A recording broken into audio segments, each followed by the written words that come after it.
100 Red Star and ISA brown layer hens search for food in the grass on the Kyle Rustic Farm in Roane County, Tennessee.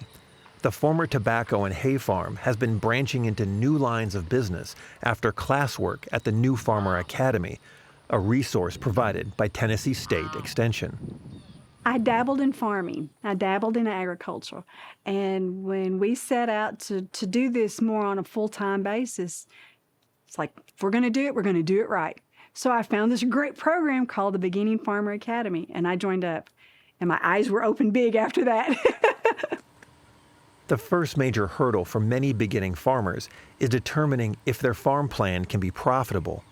The New Farmer Academy, created and operated by Tennessee State University, helps budding farmers understand the ins and outs of a business plan by estimating input costs and potential revenues. It's an 8-month series. It goes March through October, and it's a really neat program because it's kind of like Ag 101 for grown-ups with lots of great field trips. We start every series off with farm planning and goal setting so that we can kind of get a feel not only for the clients that are coming in and what their goals are for the class, but also to kind of help them get rooted in what they want to do long-term so that they can kind of decide what they want to be learning from the program. Many of the students enrolled in the New Farmer Academy are looking to farm from 5 to 50 acres of land. The Academy has found producing non-commodity crops and animals can be a viable way to get started. Traditional farming is plow, till, monocrop. So we don't do that. We do regenerative agriculture. We do minimal soil disturbance. Our soil disturbances are chickens and our pigs. Pigs plow, chickens till. That's their job. We grow multi-species. We want as many grasses, as many legumes, because we want as many plants. The Kyles move their chicken coop every few days as grazing conditions allow. The grasses on their pastures are not managed, but are the plants that have emerged from the soil as the poultry scratch the ground. Each growing season reveals an increase in the variety of plants in the pasture. A large part of the coursework at the Academy is discovering ways for new farmers to capitalize on productive niche markets. Hopefully by the time they come out at the end, they've maybe put a few new things on their list and taken a few things off their list and had a better idea of economically what it's going to cost to get started and what they can expect long term. The New Farmer Academy enrolled its first class in 2014, and a USDA grant helped to expand the academy to 3 other parts of the state. Inaugural class, we had 9 participants. And from there, it's been taken off every year. This year, we're going to graduate 122 new and beginning farmers across the state of Tennessee. Another building block for beginning farmers is simply learning the services that are available.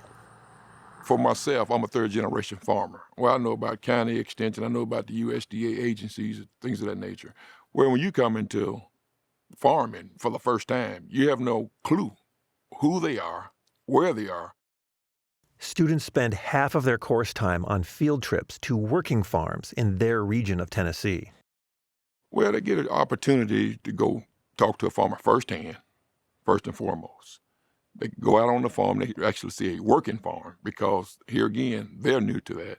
And then you get the hands-on because here's the beauty about New Farm Academy. You have that classroom instruction. A lot of times it's morning time, depending on the time of the year. And then the afternoon, either on field trips or you're doing a lot of hands-on. Like say, for example, we're talking about soil testing. We'll come in and do a program on soil testing. Then we go out into the field and actually take soil samples and show a lot of the participants how to actually take a soil sample. Tennessee agriculture is varied.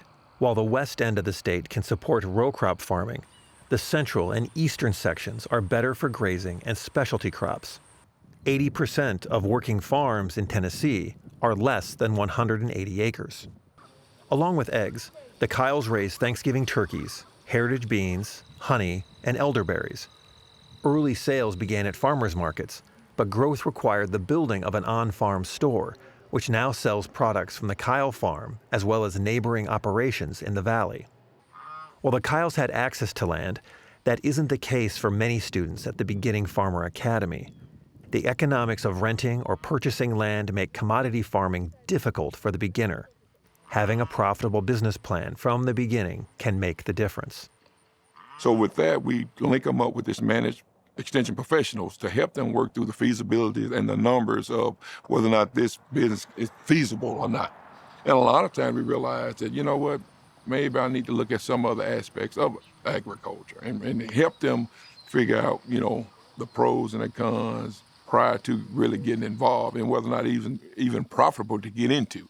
So a lot of times that's the beauty about going through the class, so we link them up with those resources to help them with those pitfalls early on. Despite the challenges of entering farming, the annual waiting list for slots in the Academy's classes are a sign that interest in starting a farm remains high. For Market to Market, I'm Peter Tubbs.